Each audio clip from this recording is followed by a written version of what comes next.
Hi friends, இன்றைக்கி மே 2ஆம் தேதி பாகியலட்சுமி சீரியலில் என்ன நடக்க போகுதுன்றதை பற்றி இப்போ நம்ம பார்த்துடலாம். இப்போ பார்த்திங்கன்னா ஜெனியோட குழந்தைய வச்சுட்டு இனியா விளையாடிட்டு இருக்காங்க. நான் குழந்தையோட ஃபோட்டோவை என் ஃப்ரெண்ட்ஸ்டெல்லாம் காட்டினேன். ஒரு நாள் குழந்தைய நான் காலேஜ்க்கு தூக்கிட்டு போகட்டுமா அப்படின்ற மாதிரி ஜெனிகிட்ட கேட்குறாங்க இனியா. குழந்தைய அங்கே கூட்டிகிட்டு போகிறதுக்கு பதிலாக உன் ஃப்ரெண்ட்ஸ் எல்லாரையும் வீட்டுக்கு வர சொல்ல இன்னும் ஜாலியாக இருக்கும் அப்படின்ற மாதிரி ஜெனி சொல்கிறாங்க. ஆமாம் இல்லை, அது கூட நல்ல ஐடியாக்கா, நான் கண்டிப்பாக சொல்கிறேன் அப்படின்னு சொல்லிட்டு அவங்க போகிறாங்க. அப்போ பார்த்தீங்கன்னா செழியன் வராரு. செழியன் என்ன பண்ணிகிட்ருக்கு அப்படின்ற மாதிரிலாம் ஜெனிகிட்ட நார்மலாக பேசிகிட்ருக்காரு. அப்போ பார்த்தீங்கன்னா செழியனோட வாட்ஸ்அப்புக்கு ஒரு மெசேஜ் வருது. அது ஒரு வாய்ஸ் மெசேஜ். அதில் பார்த்தீங்கன்னா இந்த மாதிரி ட்ரிப்புக்கு போகிறத பற்றி ஒரு மெசேஜ் வந்திருக்கு. உடனே நான் சொல்லணும்னு நினச்ச மெசேஜே அவன் வாய்ஸ் மெசேஜாக அனுப்பியிருக்கா பாரு அப்படின்ற மாதிரி சொல்கிறாங்க.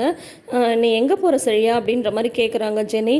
நான் தான் சொன்னேனே ஜெனி, நான் ஒரு ட்ரிப் போகிறோம், வீக்கெண்டில் பாண்டிச்சேரி ட்ரிப் போகிறோம் அப்படின்ற மாதிரி சொல்கிறாங்க. ஆஃபீஸ் ட்ரிப் இது, எப்போவுமே ஆஃபீஸ் கொலீக்ஸ் எல்லோரும் சேர்ந்து எப்பயாவது போவோம்ல, ரொம்ப நாள் ஆச்சு அப்படின்னு சொல்லிட்டு இப்போ பிளான் பண்ணியிருக்காங்க அப்படின்ற மாதிரி சொல்கிறாங்க. ஜெனி எடுத்ததுமே நீ அங்கே போறியா அப்படின்னு சொல்கிறாங்க. அஃப்கோர்ஸ் நானும் தான் போகிறேன், எப்பயுமே நானும் தானே போவேன் அப்படின்ற மாதிரி சொல்கிறாங்க.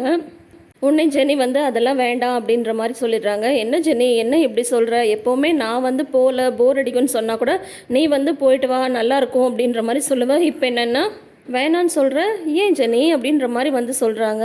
உடனே இல்லை செழியா, நீ போக வேண்டாம், நான் தான் சொல்கிறேன்ல, நான் போவேணான்னு சொன்னால் விட்டுறேன், ஏன் திரும்ப திரும்ப போகணுன்னு சொல்கிறேன் அப்படின்றாங்க. இல்லை ஜெனி, நான் வரேன்னு சொல்லிட்டேன், இப்போ வரலன்னு சொன்னால் நல்லா இருக்காது அப்படின்றாங்க. அதெல்லாம் பரவாயில்ல, நீ வரலன்னு சொல்லிடு அப்படின்றாங்க. ஏன் ஜெனி? சரி நீ சொல்கிற மாதிரியே நான் வரலன்னே சொல்கிறேன், ஆனால் ஏன்ற ரீசனை மட்டும் சொல்ல அப்படின்ற மாதிரி செழியன் கேட்குறாங்க. உடனே ஜெனி சொல்கிறாங்க, உன்னை அங்கே அனுப்பிட்டு என்னால் இங்கே பயந்துட்டுலாம் இருக்க முடியாது, நீ யார் கூட போகிற, எங்கே இருக்க, என்ன ஏதுன்னெலாம் நான் எப்படி தெரிஞ்சுக்க முடியும்? அது மட்டும் இல்லாமல் நீ எங்கேயாவது அங்கே ஏதாவது நீ பிஸியாக இருந்தால் நான் கால் பண்ணும்போது நீ கால் எடுக்கலன்னா அது வேறு எனக்கு செம டென்ஷனாக இருக்கும். அப்புறம் நீ போயிட்டு இங்கே வர வரைக்கும் எனக்கு தான் தேவையில்லாத டென்ஷன், அதெல்லாம் நீ யார் கூடயும் போக வேண்டாம் அப்படின்ற மாதிரி சொல்கிறாங்க. இல்லை ஜெனி, நான் தான் ஏற்கனவே இந்த மாதிரி ட்ரிப் போகிறேன்றது தான் உன்கிட்ட சொன்னனே அப்படின்றாங்க. நீ என்கிட்ட சொல்லலை சரியா, அப்போ நீ வேறு யார்கிட்டையாவது சொன்னியா அப்படின்ற மாதிரி கேட்குறாங்க. ஐயோ ஜெனி, அப்படியெல்லாம் இல்லை, எழில்கிட்ட தான் நான் இதை பற்றி பேசிகிட்டு இருந்தேன், அதை தான் உன்கிட்ட சொல்லிட்டேன்னு நான் நினச்சிட்டேன் போல இருக்குது அப்படின்ற மாதிரி சொல்கிறாங்க. பரவாயில்ல, எது எப்போ இருந்தாலும் நீ ட்ரிப் போகக்கூடாது அவ்வளோதான் அப்படின்றாங்க. இல்லை ஜெனி, அப்போ நீ என்னை சந்தேகப்படுறியா அப்படின்ற மாதிரி கேட்குறாங்க. ஆமாம் அப்படின்னு டக்குன்னு சொல்லிடுறாங்க ஜெனி. என்ன ஜெனி அப்படின்றாங்க. ஆமாம், நீ இவ்வளோ தூரம் பிடிவாதம் பிடிக்கும் போது தான் எனக்கு சந்தேகமாகவே இருக்குது, நான் தான் வேணான்னு சொல்கிறேன்ல, அதோட நீ விட்டுற வேண்டியது தானே. அது மட்டும் இல்லாமல் இப்போ நீ பாட்டிக்கு ஜாலியாக ட்ரிப் போயிடுவேன், நானும் பாப்பா மட்டும் எங்கள் வீட்டில் தனியாக இருக்கணுமா அப்படின்ற மாதிரி கேட்குறாங்க. இங்கே தான் வீட்டில் எல்லாருமே இருக்காங்களே ஜெனி, அப்புறம் என்ன அப்படின்றாங்க.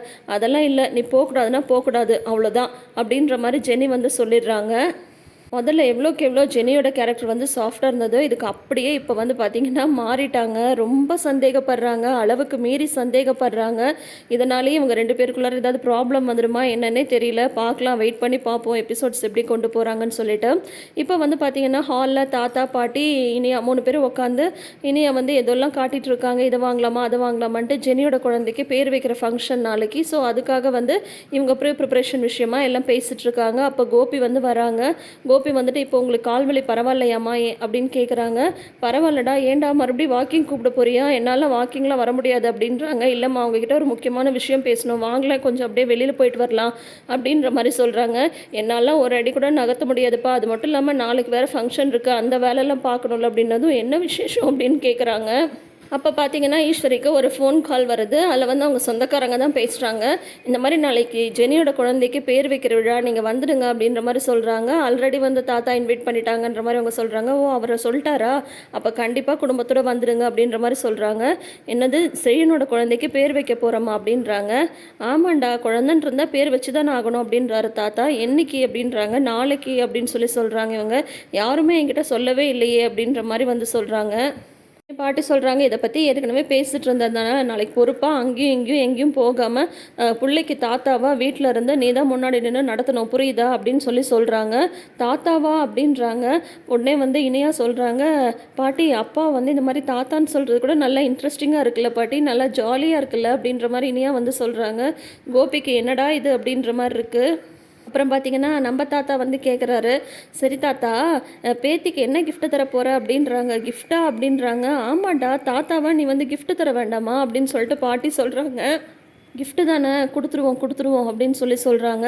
இந்த நேரத்தில் வந்து இந்த விஷயத்த வந்து சொன்னால் கரெக்டாக இருக்காது அப்படின்ற மாதிரி கோபிக்கு வந்து தோணிடுது. சரி, நீ ஏதோ ஒரு முக்கியமான விஷயம் என்ன சொல்லணும்னு சொன்னியா, அது என்ன வெளியில் போய் சொல்லிட்டு இங்கேயே சொல்லு அப்படின்றாங்க பாட்டி. இல்லைம்மா, இப்போ வந்து அந்த விஷயத்த சொன்னால் சரியாக இருக்காது, நான் அப்புறமா சொல்கிறேன் அப்படின்ற மாதிரி உடனே பின்வாங்கிடுறாரு. அப்போ பார்த்தீங்கன்னா பாக்யா வராங்க. இந்த மாதிரி ஹோட்டலுக்கு கிளம்புறேன் அப்படின்ற மாதிரி சொல்கிறாங்க. உடனே இனியா வந்து சொல்கிறாங்க, அம்மா நான் கொஞ்சம் கூட வெளியில் வரணும்னு சொன்னேனேம்மா, எனக்கு கொஞ்சம் திங்ஸ்லாம் வாங்க வேண்டியது இருக்குது அப்படின்னது. சரி இனியா, ஈவினிங் வந்து எனக்கு கொஞ்சம் வேலை கம்மியாக தான் இருக்கும், அப்போ போகலாம் அப்படின்ற மாதிரி பாக்யா சொல்கிறாங்க. உடனே கோபி வந்து அதை கேட்டுட்டு, ஏன் இனியா, நான் வந்து டேடி வந்து உன்னை கூட்டிகிட்டு போக மாட்டேனா, நான் வந்து கூட்டிகிட்டு போகிறேன், கிளம்பு, என்ன வாங்கணும் அப்படின்னது. இந்த மாதிரி ஸ்டேஷனரி திங்ஸ் வாங்கணும் அப்படின்றாங்க. சரி வா போகலாம் அப்படின்னது. இனியா வந்து அவங்க அம்மாவை பார்க்குறாங்க. நான் தான் டேடி உன்னை உரிமையாக கூப்பிட்றல, நீ எதுனாலும் உரிமையாக என்கிட்ட கேட்க வேண்டியதுனா, அதுக்கு எதுக்கு உன்னோட மம்மியை பார்க்குற, கிளம்பி வா அப்படின்னு சொல்கிறாங்க. உடனே பாக்யா வந்து எதுவுமே சொல்கிறதில்ல, அப்படியே கஞ்சாடை மட்டும் காட்டிடுறாங்க. உடனே வந்து இனியாவும் வந்து பார்த்திங்கன்னா, சரி நான் ஒரு நிமிஷம் நான் வரேன் அப்படின்னு சொல்லிட்டு போயிட்டு ட்ரெஸ் சேஞ்ச் பண்ணிட்டு வராங்க. இப்போ வந்து பார்த்திங்கன்னா இனியாவும் கோபியும் காரில் போயிட்டுருக்காங்க. இனியாவை வந்து கோபி கூட்டிகிட்டு போகிறதே இந்த ராதிகா வந்து ப்ரெக்னெண்ட்டாக இருக்காங்கன்ற விஷயத்தை வந்து சொல்கிறதுக்கு தான். அதை வந்து பலவிதமாக வந்து சொல்கிறதுக்கு ட்ரை பண்ணுறாரு. இந்த மாதிரி உன்னோட ஃப்ரெண்ட்ஸுக்கு வந்து ஏஜ் டிஃப்ரென்ஸில் ஏதாவது தம்பியோ தங்கச்சியோ இருக்கா அப்படின்ற மாதிரிலாம் கேட்கும்போது இனியா வந்து சொல்கிறாங்க, இந்த மாதிரி 10 இயர்ஸ் டிஃப்ரென்ஸில் வந்து என் ஃப்ரெண்ட் ஒருத்தனுக்கு வந்து தம்பி இருக்கான். அது வந்து எல்லாரும் அதையே கிண்டல் பண்ணிகிட்டே இருப்பாங்க, அவன் ரொம்ப சுட்டியான், என் ஃப்ரெண்டை வந்து ஒர்க்கெல்லாம் கூட பார்க்க விட மாட்டானா அப்படின்ற மாதிரிலாம் வந்து இனியா சொல்லிட்டு இருக்காங்க. உடனே பார்த்தீங்கன்னா கோபி வந்து கேட்குறாரு, அப்படியா ஃப்ரெண்டுன்னு அது என்ன பையன் அப்படின்றாங்க. ஆமாம் அப்படின்றாங்க. பார்த்தினியா, பார்த்து பழகு, இந்த காலத்து பசங்களெல்லாம் வந்து நம்ப முடியாது, அதனால் ஏதாவது பிரச்சனை வந்துட போகுது அப்படின்ற மாதிரி வந்து சொல்கிறாங்க. என் ஃப்ரெண்ட் அந்த மாதிரிலாம் இல்லை டாடி, எல்லாரையுமே உங்களை மாதிரி நினச்சிட்டிங்களா அப்படின்னு சூப்பராக கேட்டுடுறாங்க. உடனே வாட் அப்பா, நான் உன் டேடி வந்து சரியில்லையா அப்படின்றாங்க. பின்ன என்ன டாடி, கொஞ்சம் யோசிச்சு பாருங்கள், முதல்ல கல்யாணம் பண்ணிங்க, இப்போ என்னென்னா அந்த ஒய்ஃபை கூட்டிகிட்டு வந்து இந்த வீட்டில் அம்மா முன்னாடியே நீங்கள் வந்து அவங்க கூட வாழ்ந்துட்டுருக்கீங்க. அம்மாவை வந்து கஷ்டப்படுத்திட்டு நீங்கள் எப்படி எனக்கு வந்து ஒரு நல்ல டேடியாக வந்து இருக்க முடியும்?